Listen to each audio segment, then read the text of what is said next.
por la razón o la historia.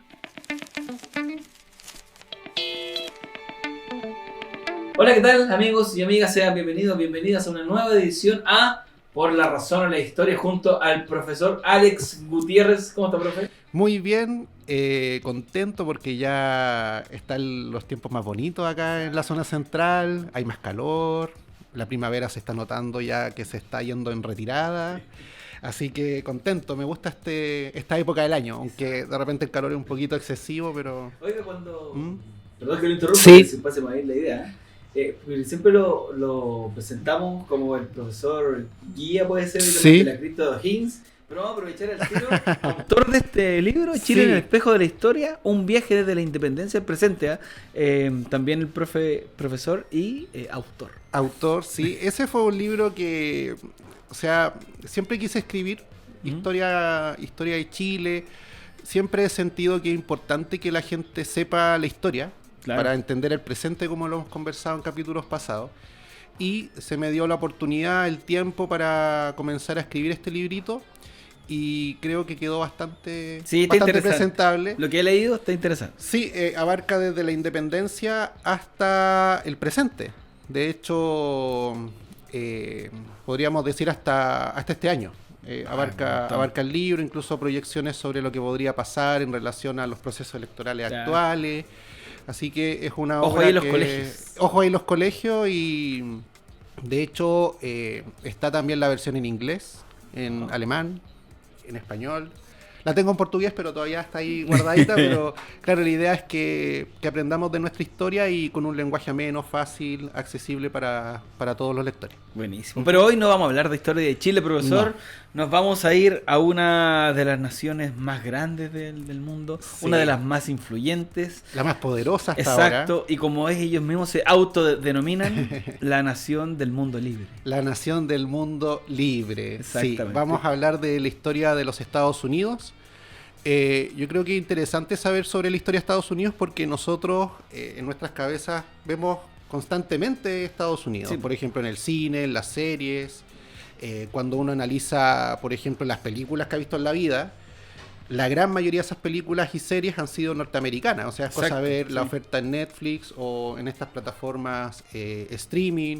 O cuando uno va al cine a ver una película, resulta que la gran mayoría de ellas, por no decir casi todas, son norteamericanas.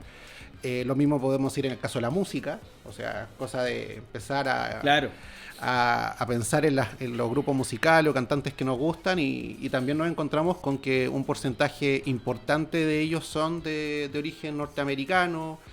O también, si nos vamos en el plano de las noticias, cuando nosotros las vemos diariamente, especialmente en el ámbito internacional, lo que hace el presidente de Estados Unidos, lo que hace el gobierno norteamericano, es de una cobertura importante. Sí. Así A mí lo que siempre me ha llamado la atención, profe, y no sé si lo trae la pauta que nos va a explicar hoy, pero que el nombre de un país de Estados Unidos no es un nombre propiamente tal, porque es literalmente de cómo está conformado el país, que son Estados Unidos, que Exacto. el sistema político se centra en los estados, cada estado tiene su propia legislación.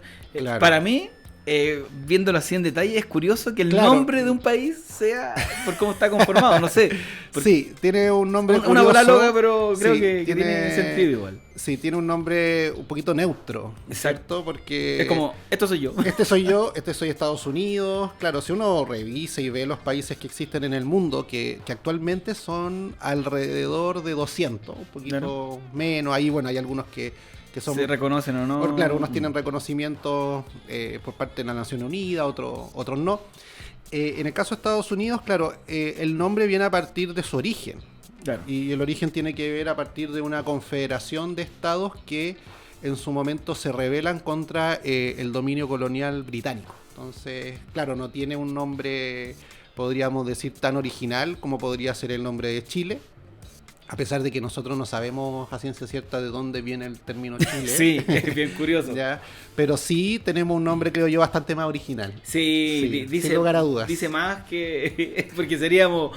Es como si Chile se llamara Largo y Angosto. Claro, y lo otro es el gentilicio. Claro. El gentilicio. Nosotros somos chilenos, ellos se autodenominan como americanos. Exacto. Y nosotros técnicamente también somos americanos. Eso lo dice, está mal dicho el americano. Claro. Ellos son estadounidenses. Estadounidense debería ser el término más específico. Y no tienen no sé si tienen una traducción en inglés porque para ellos son Americans. Ellos son americanos y se acabó. Sí, pues. Y se acabó el cuento. En el caso de nosotros somos, bueno, yo me consideraría más latinoamericano, chileno, más que americano propiamente tal, pero claro, el término ya nos llama la atención y vamos a ver en este capítulo cómo son los orígenes de Estados Unidos, la independencia y los conflictos que han tenido internamente y que incluso se proyectan hasta el día de hoy. O sea, ¿Profe? Es un país bien complicado en ese aspecto. Sí, una duda porque... y esto me surgió estos días que en nuestras reuniones de pauta online que hemos tenido, de que conversamos de qué vamos a hablar.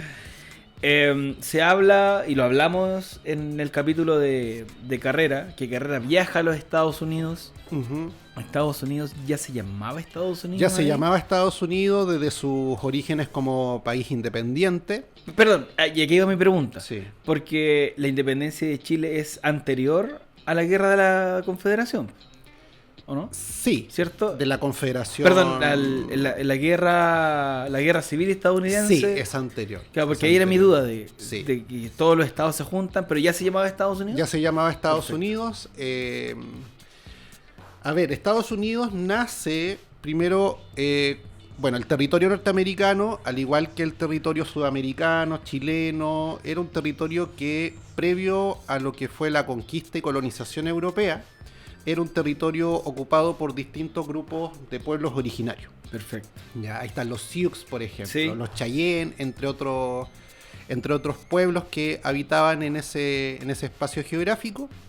Y tenemos presencia en las costas este de Estados Unidos, que sería la costa atlántica, de navegantes franceses, holandeses, ingleses, españoles, y comienzan a desarrollarse los primeros asentamientos ya de forma más permanente hacia el siglo XVII. O sea, podríamos decir que más tardía que la colonización española en el resto de América. Claro.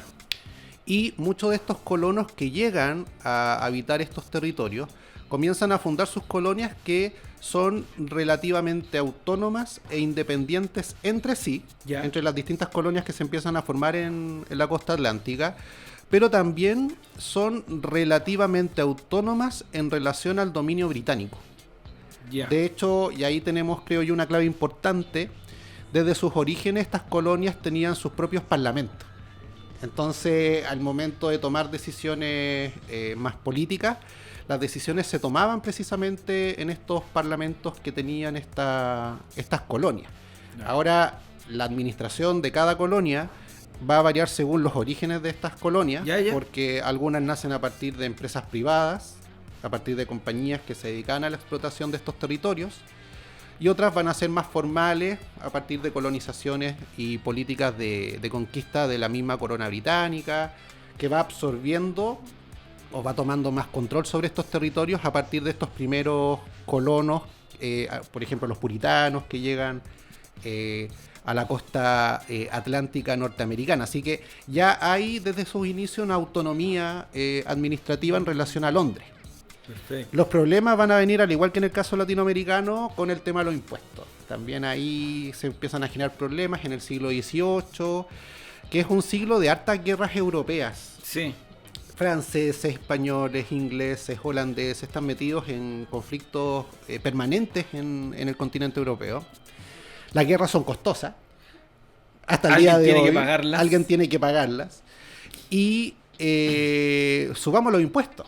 Ese era el recurso quizás más... hasta el día de hoy, el recurso más urgente al momento de de generar recursos para la guerra. Claro, de recursos rápidos y que el Estado no tenga que hacer, entre comillas, mayor esfuerzo porque sale de los cobros hacia los ciudadanos. Exacto, y de hecho en las guerras mundiales también vamos a ver que se van a generar distintas estrategias para aumentar la tributación o los recursos que reciben los estados. Bueno, Chile tiene impuestos después del terremoto de Valdivia, que hasta el día de hoy tenemos un par. Llegaron para quedarse en muchos casos. Y claro, y ya pasó todo eso. Sí, hace rato.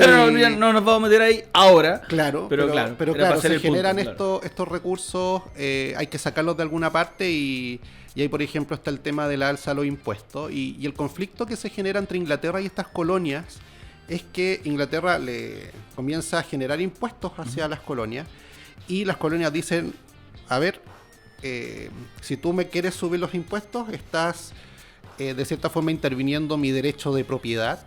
Y para que realmente esto sea legal, tiene que ser previamente revisado por estos parlamentos locales. Y ahí comienzan las primeras tensiones. Claro, porque es la subida de impuestos, pero sin ningún beneficio a los locales, porque ese impuesto iba para la financiación de la flota inglesa. Claro, y además hay que agregar otro punto. Estas decisiones las está tomando el Parlamento en Londres, que no tenía representantes de las colonias americanas. Entonces las decisiones se están tomando al otro lado del Atlántico y la respuesta del gobierno inglés era, pero si estos parlamentarios no solamente representan a sus distritos en Inglaterra, sino también representan a las colonias, cosa que era bastante difícil de comprender. Y eso va a generar que comiencen a haber manifestaciones, alzamientos, se convoca lo que va a ser este Congreso Continental, y comienzan las insurrecciones en estas colonias, lo que finalmente va a derivar en la guerra de independencia de los Estados Unidos. ¿Cuándo se independiza Estados Unidos? En 1776. Esa es el famoso 4 de julio, ¿cierto? Ahí ya tenemos la independencia norteamericana. Tenemos una figura emblemática que va a ser la figura de George Washington, uno de los padres fundadores y primer presidente de los Estados Unidos.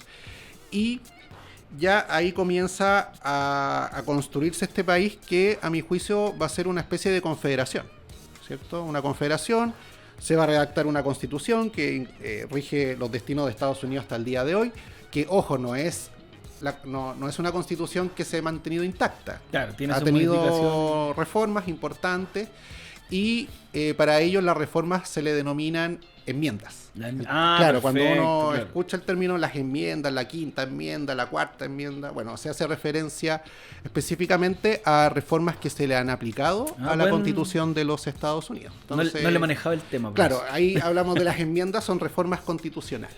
Perfecto. Sí, entonces ahí están los orígenes de estas 13 colonias, claro, que fueron los primeros 3 estados que nacen a partir de esta confederación. Las primeras estrellas en la bandera. Claro.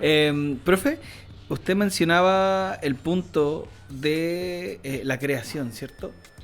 ¿Y cómo se fue dando todo este... que conjugó, los padres fundadores. Exacto. Porque no son como por ejemplo la independencia chilena, la peruana, boliviana, argentina, etcétera, que estaba liderado por militares, entre comillas. Los padres fundadores, de hecho, hasta el nombre que le dan a sus próceres son padres fundadores, porque hay políticos, es como una mezcla social de los que participaron, ¿no? Podríamos decir el grupo dominante de las colonias. Washington tenía un currículum militar, pero claro, estamos hablando de figuras que vendrían siendo representantes de la burguesía norteamericana, claro. O sea, grupos comerciantes que son aquellos que se rebelan y que también tienen un control importante sobre las tierras. Muchos de ellos eran hacendados, grandes terratenientes. El mismo Washington era una persona que tenía una importante cantidad de tierra. También estos padres fundadores tenían esclavos. Sí. ¿Ya? Y lo que choca un poquito con esta idea de libertad que ellos tanto pregonaban. Y de hecho ese va a ser uno de los principales conflictos que va a tener Estados Unidos durante el siglo XIX. Cómo va a tratar el tema de la esclavitud. Cómo va a chocar la idea de la libertad y de la igualdad precisamente con el trato que recibían estas personas. Y va a ser podríamos decir, un punto tan polémico que durante la segunda mitad del siglo XIX este conflicto va a terminar solucionándose, entre comillas, a partir de una guerra civil, que también se conoce como la Guerra de la Secesión, que lleva ese nombre. Entonces ahí tenemos un conflicto importante que va a arrastrar Estados Unidos durante toda su historia, el tema del racismo. De hecho, me atrevería a decir hasta el día de hoy, cuando uno lo ve por la prensa, a partir de distintos sucesos que han ocurrido en dicho país, uno puede notar que el tema racial es un tema sensible para la sociedad norteamericana. No sé si te acuerdas tú de George Floyd, por ejemplo, claro, el caso de el Black afroamericano, afroamericano que muere en manos de un policía en Estados Unidos. Ahí también tenemos otro tema, ¿no? El trato de la policía hacia estos grupos raciales. Y otro punto importante a destacar dentro de la historia de Estados Unidos en el siglo XIX, porque vamos a ir viendo cómo se va construyendo esta superpotencia, es su expansionismo territorial. Claro. Porque Estados Unidos, cuando nace, no tenía las dimensiones a nivel de superficie que va a tener en el presente. Y para justificar ese expansionismo territorial que se va a desarrollar durante el siglo XIX principalmente, va a haber una justificación, entre comillas, ideológica que se va a conocer como el destino manifiesto. ¿Ya? Que es esta idea de que el pueblo americano, volvemos los estadounidenses, ¿ya? Ellos están predestinados a conquistar, colonizar y explotar lo que vendría siendo la zona central y el oeste norteamericano, con una proyección hacia el Pacífico y también hacia lo que sería la zona del Caribe. Claro. Entonces hay un discurso ahí que también se va a ir desarrollando, que tiene que ver con esa conquista del oeste. Claro. ¿Y dónde viene ese pensamiento expansionista de conquista? Porque es curioso que una nación emergente agarre tanta fuerza, porque por ejemplo en esos tiempos veíamos Inglaterra o España, que eran dos grandes imperios. Exacto. Pero claro, y esta nación más pequeña que estaba subyugada al poder inglés, ¿cómo nace? Claro, ¿de cómo dónde va viene naciendo esa inquietud, digámoslo de alguna forma? A ver, yo creo que es un proceso que necesita una justificación moral para expandirse y someter a otros grupos humanos, porque no hay que olvidarse que en esos territorios habitaban pueblos originarios. Exacto. Pueblos originarios de la zona actual norteamericana. Los mal llamados indios por Hollywood. Que ha sido muy no sé si me puedes ayudar con ¿categorizado? ¿O catálogos? De caricatura. Ah, caricaturizado. Eso mismo, gracias. Por parte del cine norteamericano, porque en el caso de las viejas películas del oeste, de la conquista del oeste, uno ve cowboys blancos, tipos armados entrando a las tabernas, pero la cosa no era tan así. Ya, a ver. Sino que es un proceso de expansionismo con harta diversidad étnica, afroamericanos, mestizos, blancos obviamente también van a estar en este proceso. No era que los tipos entraran armados a las tabernas, también habían normas que regulaban el tránsito de armas en la vía pública, dependiendo obviamente del lugar. Pero no, claro, Hollywood nos ha generado una imagen de lo que era el oeste que en realidad no tiene mucho que ver con lo que fue la realidad, ¿ya? Habían unos shows de Buffalo Bill hacia finales del siglo XIX que de cierta forma van creando estos estereotipos de la conquista del viejo oeste, pero que no se condicionan mucho con lo que fue realmente, porque si nos vamos a las zonas, por ejemplo, de Texas, Nuevo México, California, en esas zonas habitaban mexicanos. Y esos sectores han sido invisibilizados. ¿Qué fue de esa población mexicana que habitaba en esas áreas? O, por ejemplo, lo importante que fue la población china para la construcción del ferrocarril transcontinental. De hecho, el ferrocarril va a ser clave para poder comprender la conquista de ese enorme espacio territorial. Claro, y ahí va también la creación del ferrocarril, va de la mano tanto de una conquista de territorio, pero también de inversión privada, porque tenía un trasfondo de una lucha monetaria. Hay una lucha monetaria, hay un interés por explotar ese territorio y de quedarse con los recursos. Y para quedarse con los recursos y para poder transportarlos. Exacto. Y en ese sentido el ferrocarril va a ser esencial. De hecho, yo me atrevería a decir que sin ferrocarril difícilmente se hubiese generado la conquista del oeste como se generó durante principalmente la segunda mitad del siglo XIX, y también tenemos motivaciones religiosas. Claro. Muchas personas en la costa este de Estados Unidos que estaban siendo perseguidas por motivos religiosos, como fueron los mormones, ellos deciden migrar precisamente a estos territorios para estar, entre comillas, más tranquilos. Claro. Ahora, ¿quiénes van a ser los grandes perjudicados? Los pueblos originarios que habitaban en esa zona. De hecho, la misma construcción del ferrocarril que mencionaba usted, literalmente fue sangre, sudor y lágrimas. Exacto. Porque quienes se trasladaban o se movían a esos sectores, movidos primero que todo por los sueldos, porque era también una época complicada, entre comillas, de trabajo y dinero, y no eran alertados que en estas zonas habían pueblos originarios que atacaban a los constructores de las vías, claro, y que morían, y eso no se les decía, y tampoco sabían mucho de que me suena disculpa Tomás, me suena eso muy parecido a acá en Chile cuando se hacían los enganches. ¿Claro? Para personas que habitaban en el campo chileno después de la Guerra del Pacífico, para que fueran a trabajar a las salitreras. Claro. Había ahí una vendida de pomás. Sí, ¿ya? Exactamente. Y ellos tampoco sabían al principio de por qué los atacaban, los trataban de salvaje. Pero ¿qué hacían los indígenas del sector? Era proteger tierras que eran sagradas. Exacto. O tierras que eran propias. Por eso es bien sabroso e interesante esa parte de la historia estadounidense. Claro, y cómo los pueblos originarios se relacionan con su entorno, con las montañas, con los ríos, claro, que es una relación, a mi juicio, bastante más armónica que otras culturas. Pero que tenemos nosotros mismos hoy en día. Exactamente. Claro. De hecho, hay casos de pueblos originarios en Estados Unidos donde se llegaba a acuerdo con el gobierno federal. Sí.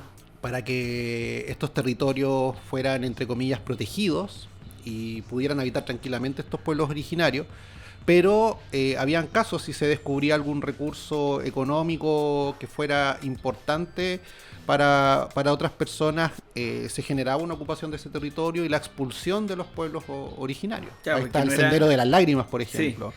Que tiene que ver con esta expulsión de grupos originarios hacia otras partes bastante lejanas de Estados Unidos. Y que a veces hacían chocar a las mismas tribus, porque claro, los desplazaba el gobierno, exacto, entre comillas, de cierto o cual estado, o el gobierno central, los desplazaban sin saber que había otra tribu y peleaban entre ellas las tribus. Es bien caótico. Es bien caótico y bien violento el siglo XIX norteamericano. Si lo pensamos desde ese punto de vista, es un siglo muy, muy violento.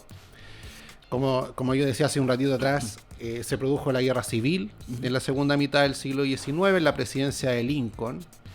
Y para que dimensionemos la violencia de esa guerra, si sumamos todas las guerras que ha tenido Estados Unidos en su historia hasta Vietnam, ahí recién se supera la cantidad de muertos que hubo en la guerra civil norteamericana, que ascendió a alrededor de 700.000 personas.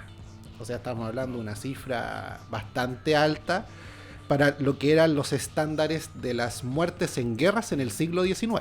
Sí. Porque claro, en el 20 tenemos otra cosa, sí, unas cifras muchísimo más altas si pensamos en la Segunda Guerra Mundial, por ejemplo. Pero en el caso del siglo XIX, la guerra civil norteamericana, sin lugar a dudas, fue una de las más mortíferas. Y claro, es un país que se construye en base a una diversidad religiosa importante.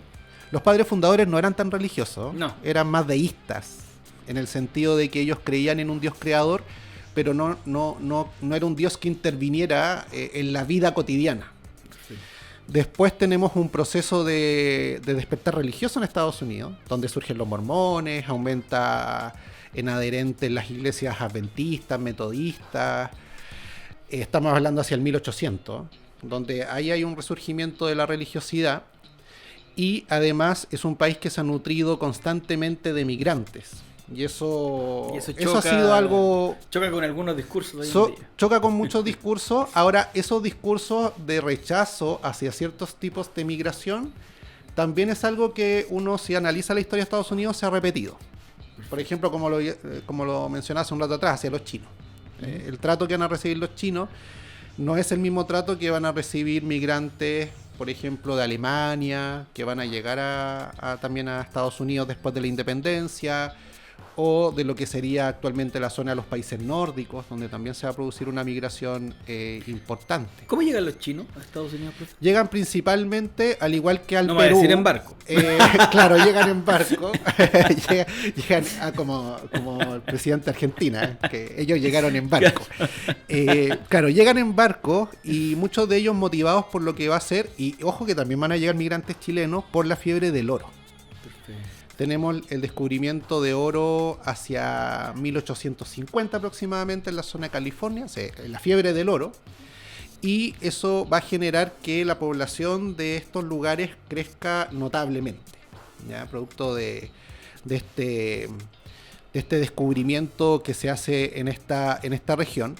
Y ahí tenemos el inicio de la migración china, y es una migración que se va a orientar hacia la construcción de ferrocarriles, que se va a asentar, que va a dejar obviamente generaciones en la zona, pero que no van a tener los mismos derechos que el resto de la población que habitaba en los Estados Unidos. Ya. También se produce migración japonesa hacia esa zona de Estados Unidos, que es la costa oeste, que es la costa que da hacia el Pacífico. Y en relación a la otra costa, uno puede ver la migración primero de la parte norte de Europa, ¿ya? Y si ya vamos avanzando hacia finales del siglo XIX, comenzamos a ver una migración distinta, ¿ya? Incluso también desde el punto de vista religioso, porque es una migración católica, Ya. como va a ser, por ejemplo, la migración italiana. Tenemos una enorme cantidad de italianos que Claro. llegan a Estados Unidos. Y que dominan después, posteriormente. Claro, por ejemplo, en la zona de Nueva York, sí. ahí vamos a tener migrantes italianos, también vamos a tener migrantes irlandeses, muchos irlandeses que van a llegar también a Estados Unidos escapando de una hambruna en la isla de Irlanda, que en esa época no era un país independiente. Que dependía de Inglaterra. Claro, que dependía de Inglaterra. Y también tenemos ya hacia finales del 19, principios del 20, migración de Europa del Este. Por ejemplo, migración judía, migración rusa, migración polaca, que va a llegar también hacia la costa este, que no era la típica migración protestante. Y ahí también vamos a tener conflicto entre estos católicos. El gringo protestante desconfía del católico. Claro. Es que para nosotros es un poco raro. ¿Por qué desconfiar de un católico? Por la obediencia al Papa. Claro, Ya, porque había un conflicto hacer el punto ahí de protestantes y católicos. Católico, el que conocemos todos, Claro. el Vaticano, y el protestante viene de la línea religiosa de Inglaterra. Que para ellos Anglicanos, por ejemplo, claro, su papa luteranos. está en la iglesia. Son iglesias nacionales. Exactamente, Sí, porque son- no están apegados al Vaticano, Claro, a Roma. a Roma. Ahí está, ¿cómo era? De Canterbury. Claro. ¿Verdad? La iglesia de Canterbury, para ellos, él es su figura de papa de los protestantes, como para ser Los anglicanos. los anglicanos. Porque Exacto. yo, claro, a mí me Son iglesias nacionales. estuve hartos años pensando de que, claro, pues, los dos creen en el mismo Dios, el mismo credo. No creen en los pues, santos. claro. Ahí hay diferencias doctrinarias. Y claro, y la diferencia vienen en estos detalles. Sí. Y claro, y después ya estudiando un poquito más, o sobre todo en las coronaciones, por ejemplo, el se me olvidó de Carlos. Claro, de los Carlos.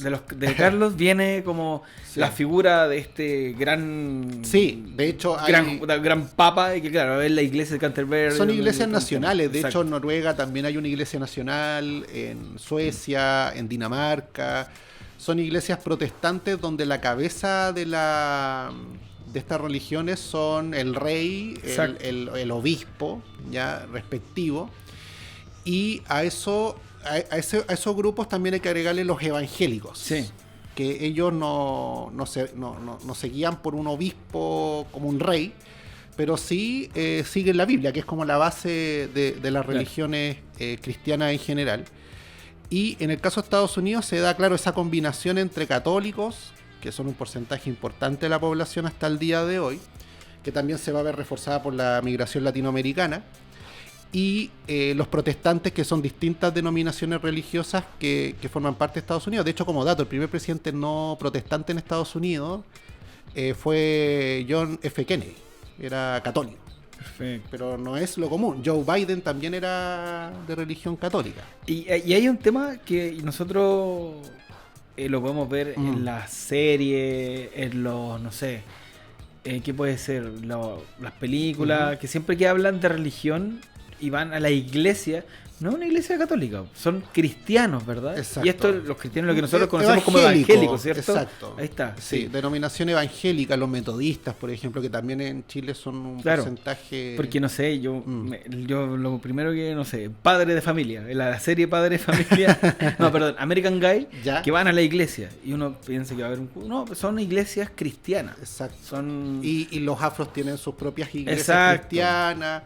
Ahí también podemos ver esa división racial, o sea, iglesias donde el que lidera el culto son afroamericanos.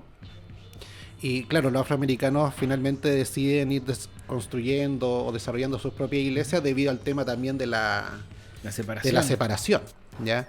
De hecho, yo creo que, y vuelvo al punto inicial, uno de los principales conflictos que tiene la sociedad norteamericana, analizándola históricamente, pero incluso analizándola en el presente, tiene que ver con esta convivencia entre distintos grupos que han habitado por varias generaciones este país.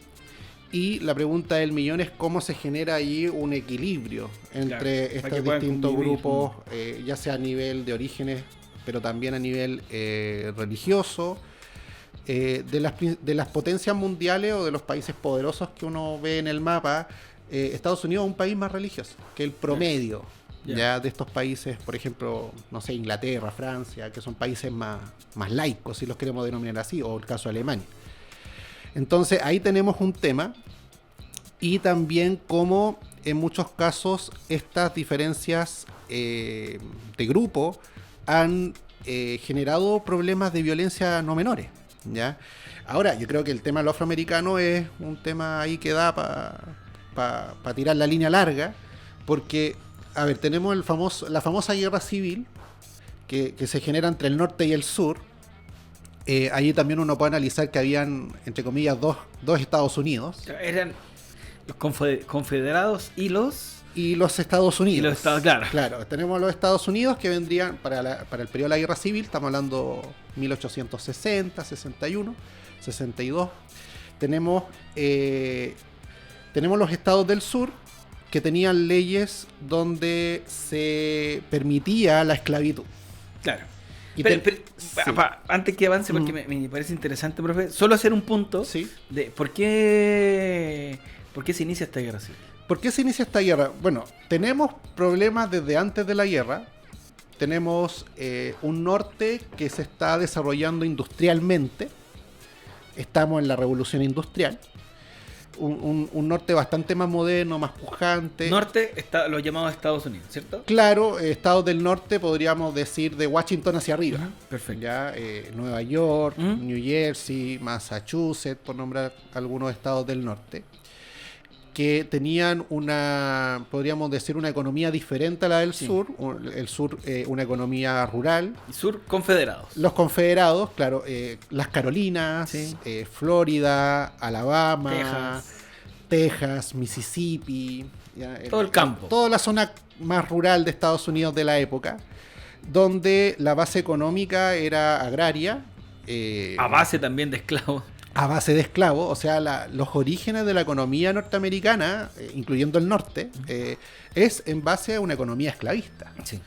Pero después de la independencia comienzan a abolirse la esclavitud, principalmente en los estados del norte.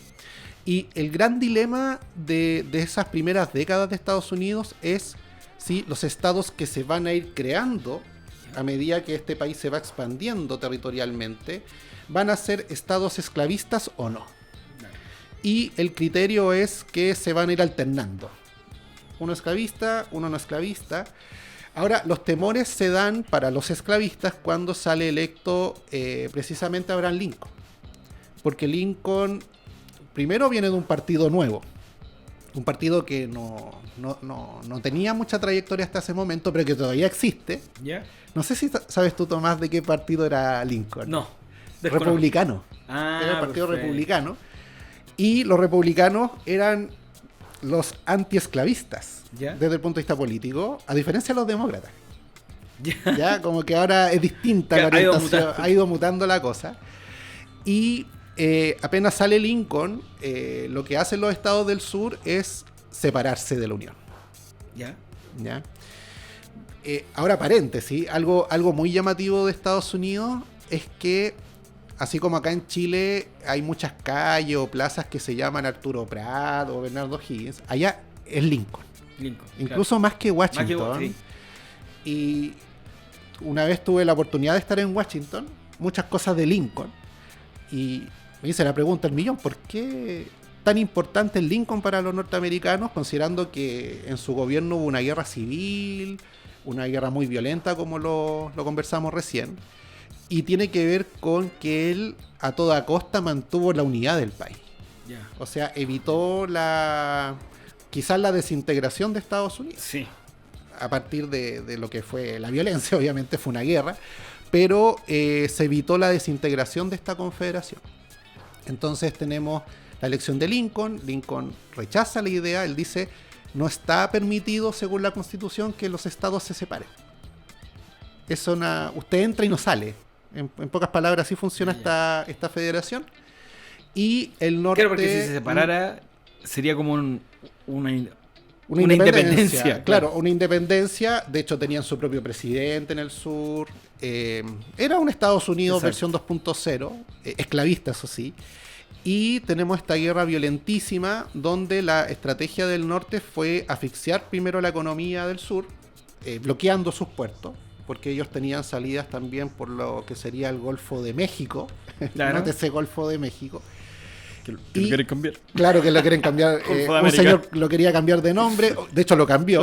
Hasta en Google lo cambió. Hasta en Google, bueno. En Estados Unidos está cambiado. Y destruir su infraestructura económica. Ya. Esa fue la estrategia del ejército del norte.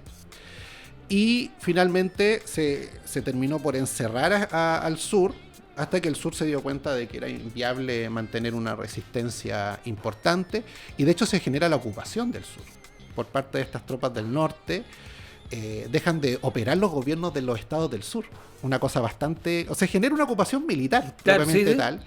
Y ahí tenemos distintas enmiendas que van a generar el fin de la esclavitud, el derecho a voto de la población afroamericana, que va a ser un tema muy, muy conflictivo en Estados Unidos, incluso hasta el día de hoy. Exacto. Bueno, sumar un poquito ahí, porque usted sabe que soy metido, me gusta sumar datito a la gran enciclopedia que usted, profe. Hasta su propia bandera tenían. Bandera que después fue utilizada por el Ku Klux Klan. Claro, de hecho, después de la guerra civil tenemos el surgimiento del Ku Klux Klan, porque se genera la ocupación de los estados del sur. A los afroamericanos les dan el derecho al voto. Claro. Se producen elecciones en el sur. A los afroamericanos les va bastante bien. Tienen representantes en sus respectivos congresos estatales. ¿Ahí ya estaba abolida la esclavitud? Estaba abolida la esclavitud. Esto viene... Tenemos abolición. Ocurre la abolición de la esclavitud. Exacto. Con la guerra civil. Perfecto. Tenemos, claro, se acaba la esclavitud en todos los Estados Unidos, sin excepción. Se le dan derecho a sufragio a la población afroamericana, también la libertad de poder comprar tierras. En esa época la tierra era súper importante para las familias. Pero hay problemitas. Hay problemitas porque, bueno, primero tenemos el asesinato a Lincoln. Lincoln, uno de los tantos presidentes, que eso es muy llamativo también de la historia norteamericana. Han tenido varios presidentes asesinados. Uno de ellos fue precisamente Lincoln. Tenemos ahí un cambio de gobierno. La ocupación del sur era costosa. Tenemos crisis económica entre medio. Y cuando se retiran las tropas del norte del sur, tenemos la respuesta de la población blanca que había perdido la guerra civil. Y ahí tenemos un retroceso de esos derechos que habían conquistado los afroamericanos en el sur después del conflicto, donde, por ejemplo, se va a materializar en que el poder ejercer el derecho a sufragio para ellos va a ser muy, muy difícil, porque van a tener que acreditar, después de la retirada de los ejércitos del norte, renta, muchos de ellos no tenían cómo acreditar renta. Claro, venían saliendo recién. Venían saliendo de la esclavitud. ¿Y cómo se adaptaban también a este nuevo mundo? A esta nueva realidad, claro. También van a tener que sufrir hostigamiento por parte de la población blanca que se va a armar, van a generarse distintos grupos y el más conocido de todos por lejos va a ser el Ku Klux Klan.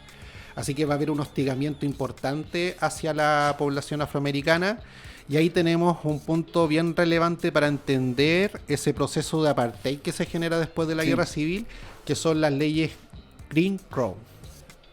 De hecho, el clan es fundado por ex adherente a la los confederados, claro, los confederados. Y el Ku Klux Klan va a tener un gran desarrollo hasta bien entrado el siglo XX. O sea, va a ser una agrupación bastante poderosa. Incluso hay imágenes de marchas en Washington, en la capital de Estados Unidos, por parte del Ku Klux Klan.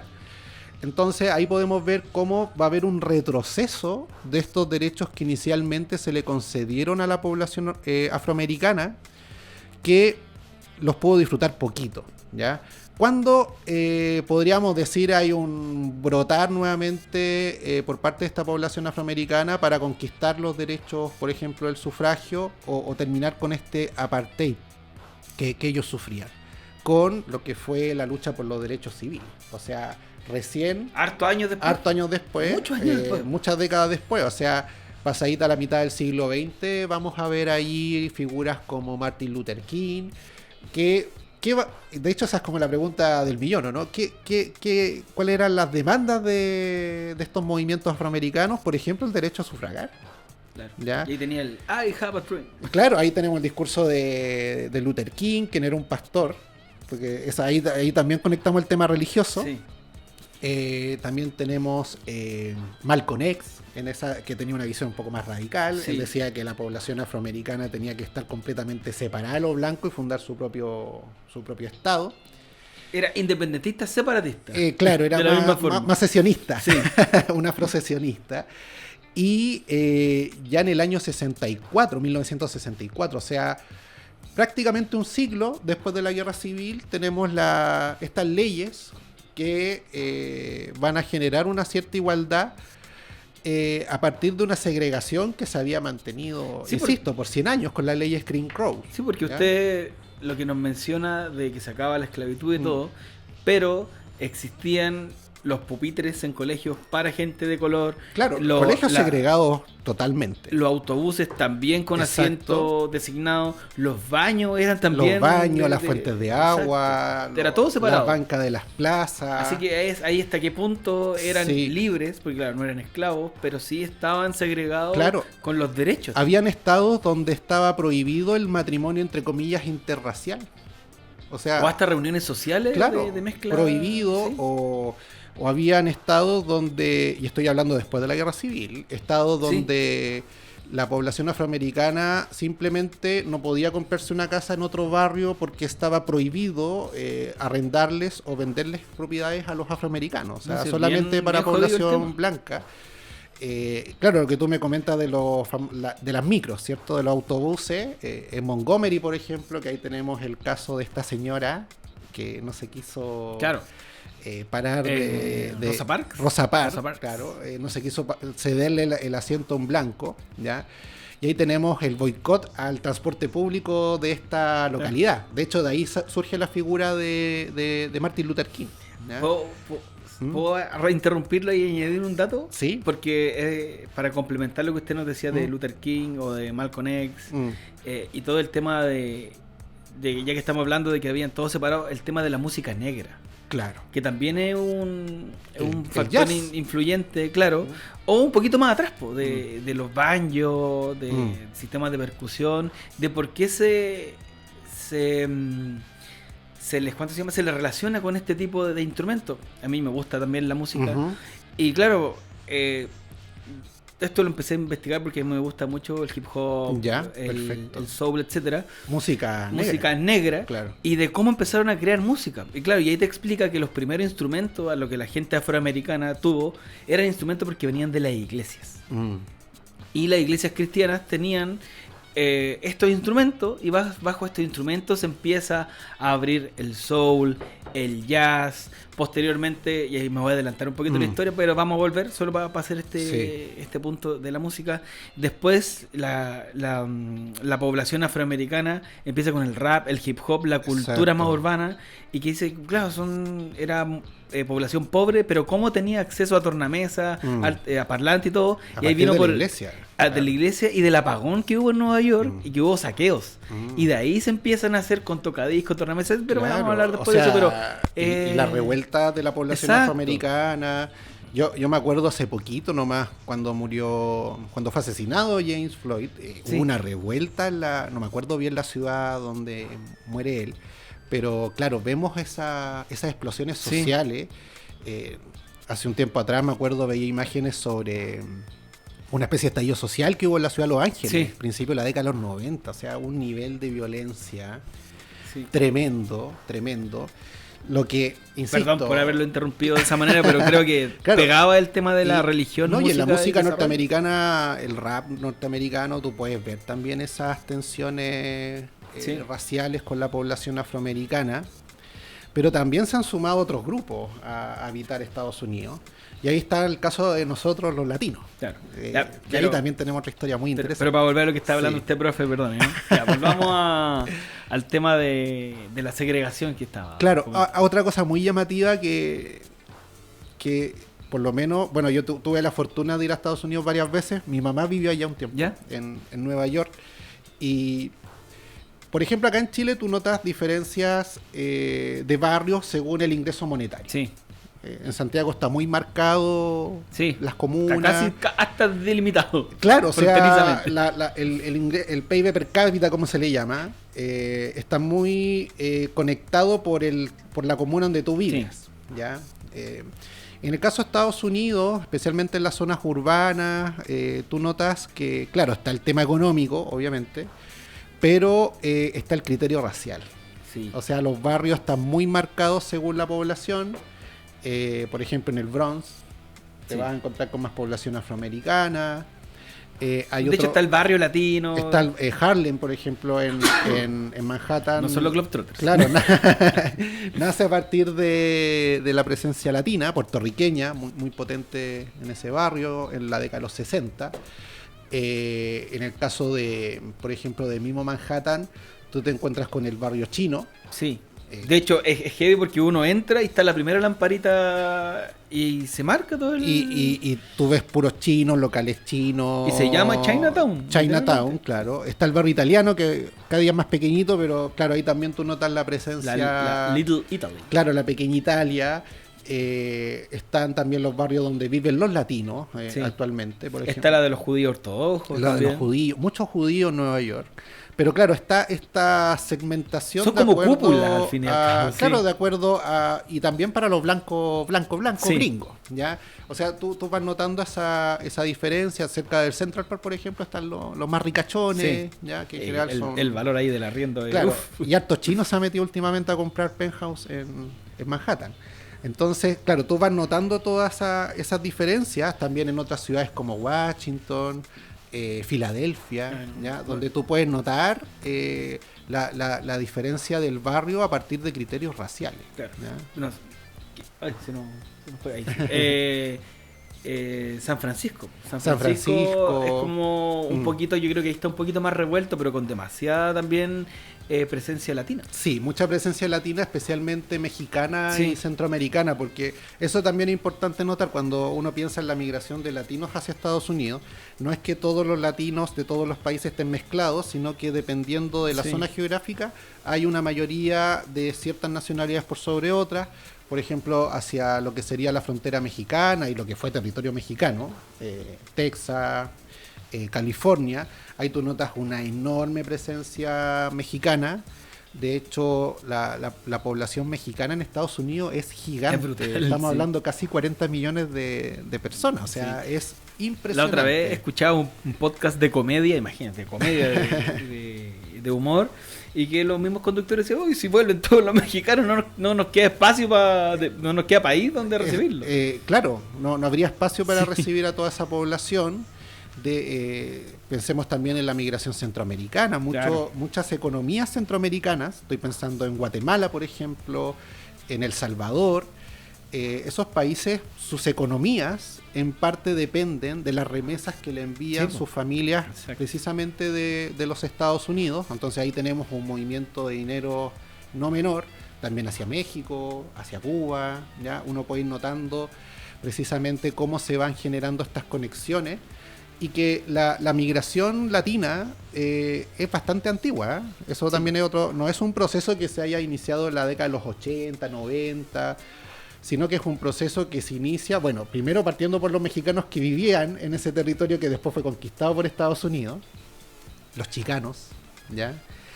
Luego tenemos ya en el siglo XX, en la década de los 40, en la época de las guerras mundiales, claro. ¿Ya? La Segunda Guerra Mundial, para ser más preciso, acuerdos entre el gobierno norteamericano con México para permitir que vayan trabajadores a California, por ejemplo, a trabajar en todo lo relacionado con la agricultura.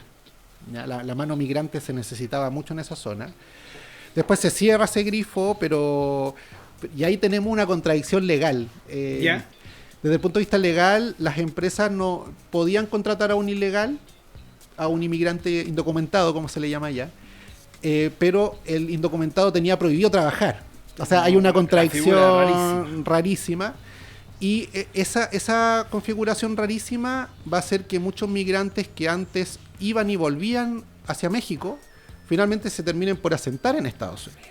Profe, solo para que la gente de ahí no nos reclame, pero quedó a medio, y para ordenar, porque fue culpa mía, porque yo me metí ahí entre medio, para terminar con el tema de la segregación, ¿cuándo y cómo termina esta? Porque aparte, nos quedan 10 minutos de capítulo, ¿cómo termina esta segregación y se sigue avanzando ahí en el futuro? O sea, en el caso de los afroamericanos, yo creo que las leyes de derechos civiles fueron fundamentales, pero una cosa son las leyes y otra cosa es la aplicación de estas leyes, el racismo que hay en la sociedad norteamericana, que choca precisamente con estas mejoras desde el punto de vista legal.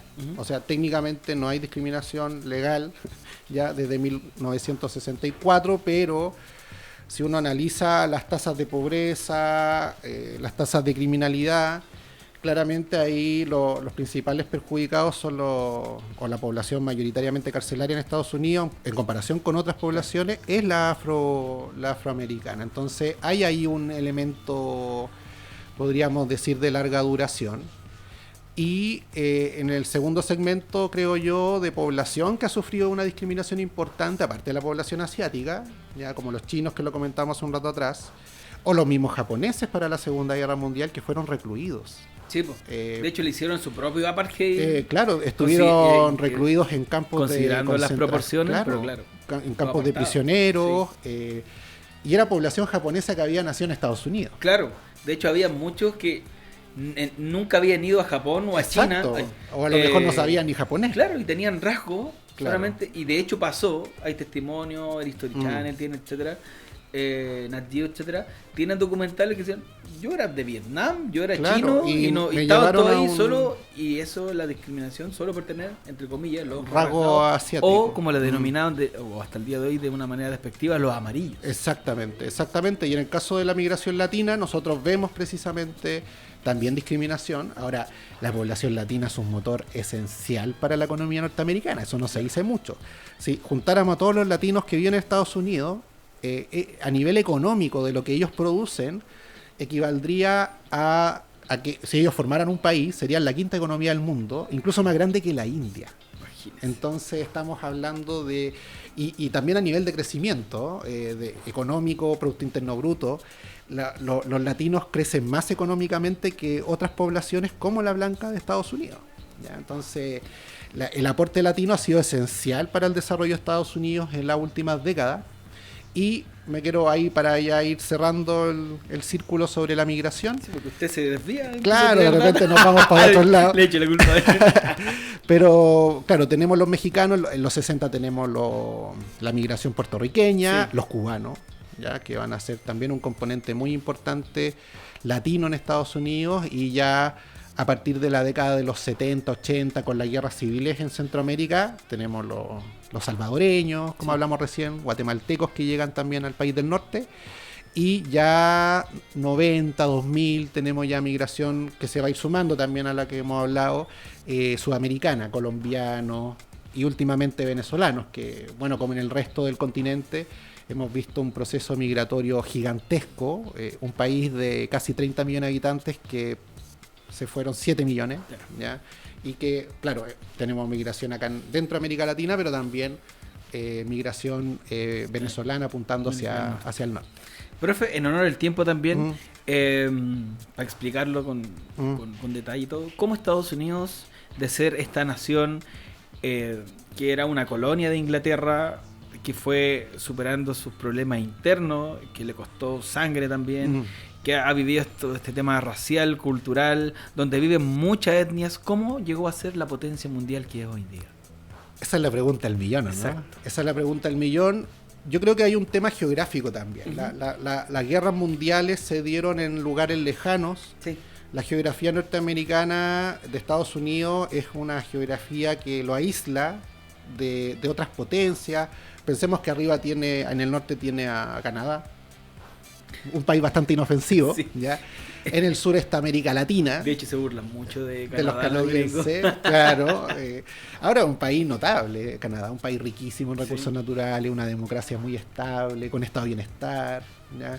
No tiene los dramas de Estados Unidos. No, de hecho, Canadá fue un país importante también para no quiero decir la migración chilena, porque no fue migración, sino un país de refugio para la dictadura. Sí, muchas personas que partieron al exilio se refugiaron el exilio, claro, en Canadá. Para que no se crea de hecho, que lo estoy suavizando, era hay que una no alcaldesa en una ciudad canadiense.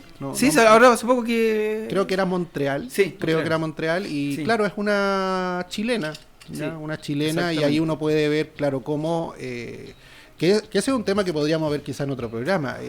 Chile no solamente ha sido un país de inmigración, que es lo que en general se habla, ya, de la llegada de los alemanes, de los croatas, ya, de los árabes, sino que también ha sido un país en su historia de emigración. Claro. ¿Ya? Y ahí, por ejemplo, claro, tenemos las migraciones en la época de la dictadura por razones políticas, económicas, forzadas en muchísimos casos. Sí.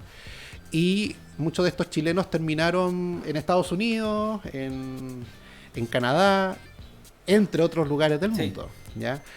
Y ahora, ¿por qué Estados Unidos se termina convirtiendo en una superpotencia? Yo creo que, primero, es un país riquísimo en recursos naturales.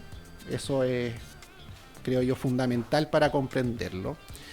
También es un país que participó en 2 guerras mundiales y no se vio mayormente afectado su territorio por la guerra. Y eso le permitió tener una posición bastante privilegiada una vez que concluyeron estos conflictos, especialmente después de la Segunda Guerra Mundial. Sí. Yo me atrevería a decir que Estados Unidos es la superpotencia hegemónica a nivel mundial, aunque después de la Segunda Guerra Mundial tenemos esta competencia con la Unión Soviética.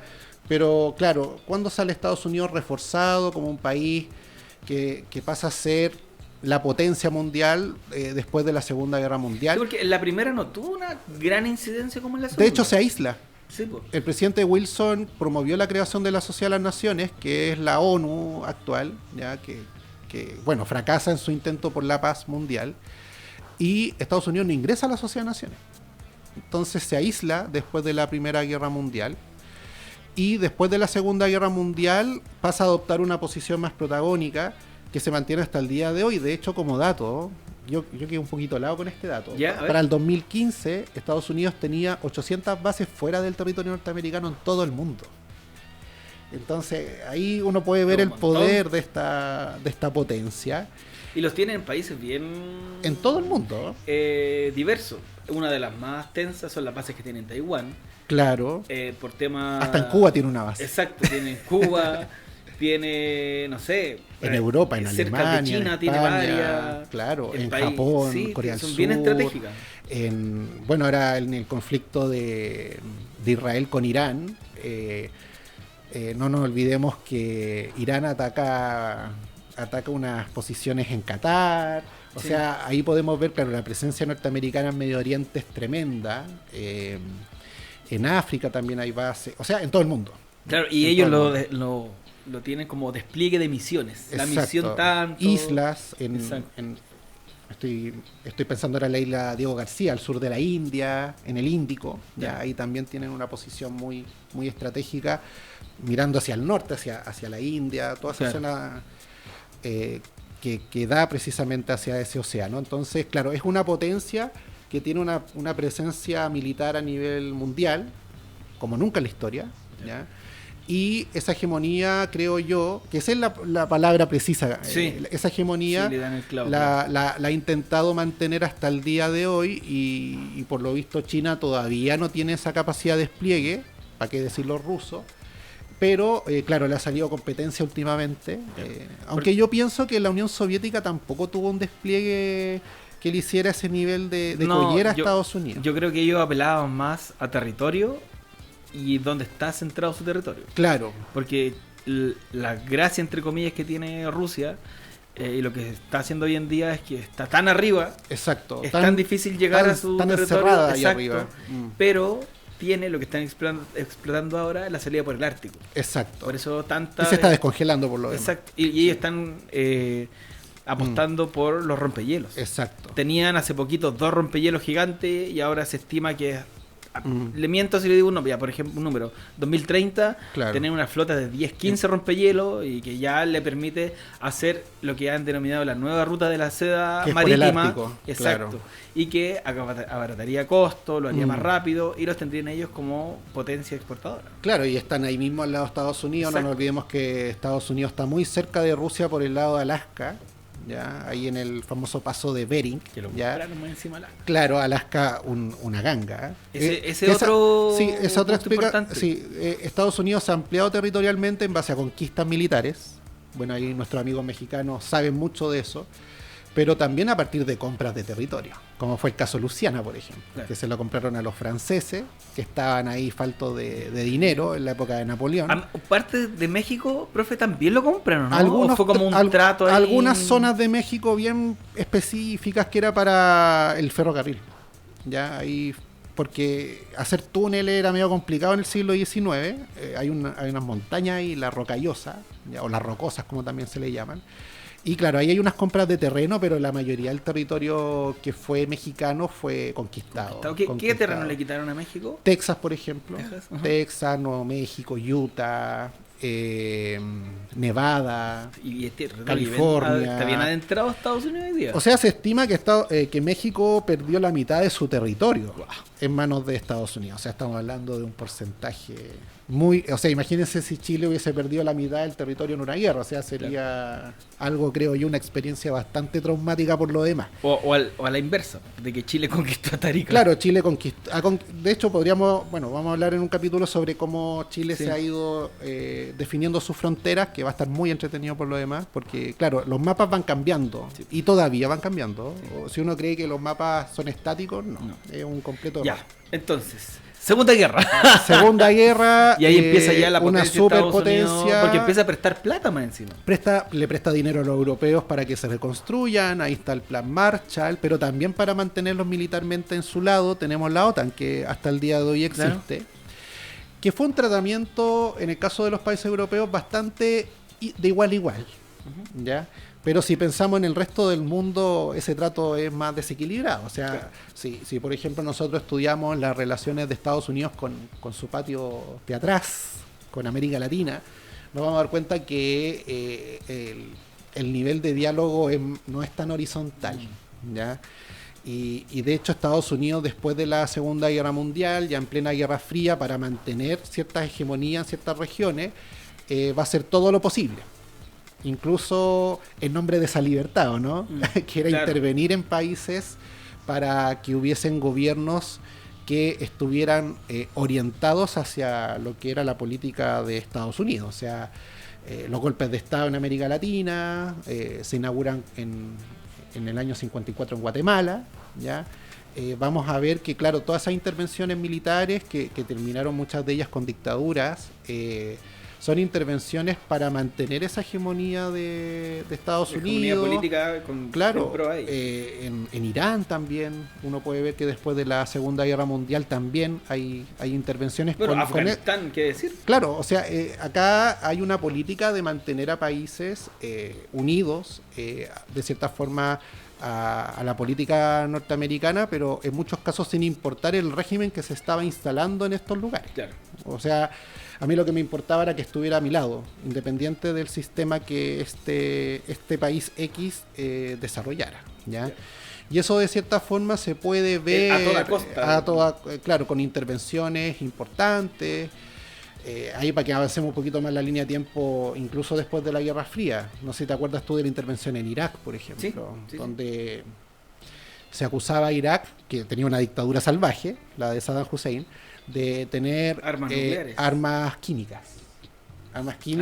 Y nunca se encontraron esas famosas armas químicas. Ahí lo fundamentaron el gas sarín, que... Claro, y que supuestamente... el gas mostaza que utilizaron contra pueblos étnicos... Claro, los kurdos... Y que fue verdad. Claro, los kurdos en el norte de Irak... Esa matanza fue brutal. Claro, porque... Bueno, ahí también tenemos los conflictos en Medio Oriente, los conflictos étnicos...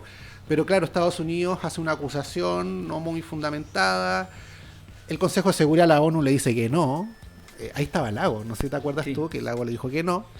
De hecho, de todas formas atacan igual. Hay una anécdota que lo cuenta Ricardo Lagos, que lo llama, no sé si fue el presidente mismo de esta... Bush, claro, que lo llama Bush, o el secretario de Bush le dice, o Bush mismo, creo fue. Porque claro, por protocolo, claro, el que tiene que llamar a otro presidente... Exactamente. Y que le dice, necesito tu voto para poder... para la incursión. Y Lagos le dice, presidente, yo creo que esto no está bien, o no se ajusta la carta, y Lagos le dice que no, claro, a Bush. Y arriesgando en esa época que podía ser utilizado como un arma, claro, el Tratado de Libre Comercio. Exacto, y de hecho lo dice Lagos que estaba esto encima, pero que para él la democracia o el buen uso de la entidad internacional. Claro, y las pruebas no eran concluyentes, de hecho... Es muy buena esa historia que cuenta Lagos, sí, está en YouTube. Es muy buena, y aparte... Chile, un país pequeñito, que justo en ese momento está en el Consejo de Seguridad, tuvo la valentía de decirle al país del norte no creo que las pruebas sean concluyentes en relación a lo que usted pretende hacer en suelo iraquí. Ahora, la intervención en Irak, a mi juicio, es un desastre. Sí. Porque finalmente Estados Unidos... Bueno, todos sabemos cómo empiezan las guerras, pero no sabemos cómo termina. Y Estados Unidos lanzó una ocupación, a mi juicio, bastante... desastrosa en lo económico, en lo humano. Irak quedó muy inestable, al borde de la guerra civil. Sí. De hecho, actualmente Irak tiene muy buenas relaciones con Irán, que era algo que Estados Unidos jamás hubiese pensado, porque si Saddam Hussein le daba una cierta seguridad a Estados Unidos, era que se llevaba mal con los iraníes. ¿Ya? Claro. Entonces, claro, nadie sabe para quién trabaja. Sí. Profe, bueno, llevamos harto rato, más de una horita, y para finalizar, la última idea que usted quiera manifestar ahí la última idea, de la historia la última idea creo yo que está más ligada con el presente, es hacia dónde está apuntando Estados Unidos. Claro.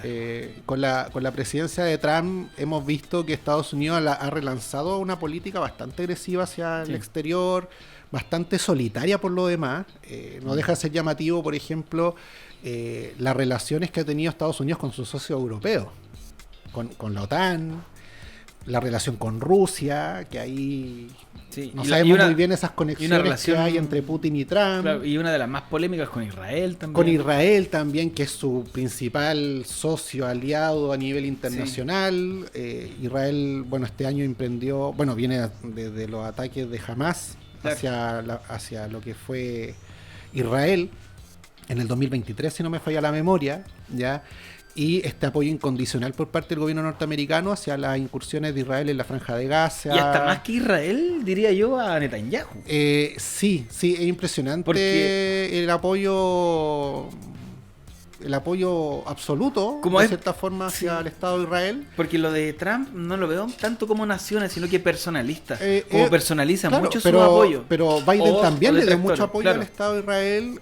De hecho, esta idea de de suspender la venta de algunos armamentos, Claro. fue, creo yo, bastante superficial porque el apoyo continuaba a nivel claro. militar y a nivel Político. monetario, vetando cualquier tipo de resolución en el Consejo de Seguridad. Claro, es un Estados Unidos, a mi juicio, más agresivo. Bueno, Estados Unidos ha tenido sus momentos de mayor agresividad. Claro. Lo estamos hablando recién con Irak, pero si nos vamos más para atrás con Vietnam, Afganistán. Claro, aunque ¿A las guerras de Corea? Claro, Que aunque la también intervención tuvo- en Afganistán fue más justificada, entre comillas, por los ataques del 11 de septiembre. Claro. ¿Ya? Pero claro, Estados Unidos ha tenido una política exterior y De decir presente. claro, y también este complejo industrial militar, Claro. que también es importante para la economía norteamericana. Sí, así que, oiga, hablamos de todo Estados De Unidos. todo y- De verdad que nos quedaron muchos temas, Muchos pero temas. si no, estaríamos 7 horas acá hablando. Podríamos estar hablando meses Sí. sobre Estados Unidos y yo creo que es importante saber la historia de este país porque es un país que influye e irradia en el resto. Claro. Y si nosotros, por ejemplo, queremos entender la historia de Chile, así como presentaste el libro acá, Claro. es fundamental saber, obviamente, en qué estaba el país del norte. Por Exactamente. ejemplo, si queremos saber el golpe del 73, ponte tú. Que también lo vamos a tratar. Claro, en algún capítulo momento. futuro, claro. Si queremos entender el plebiscito del 88, Claro. lo que tú comentabas, el tema de la guerra de Irak, el Tratado de Libre Comercio.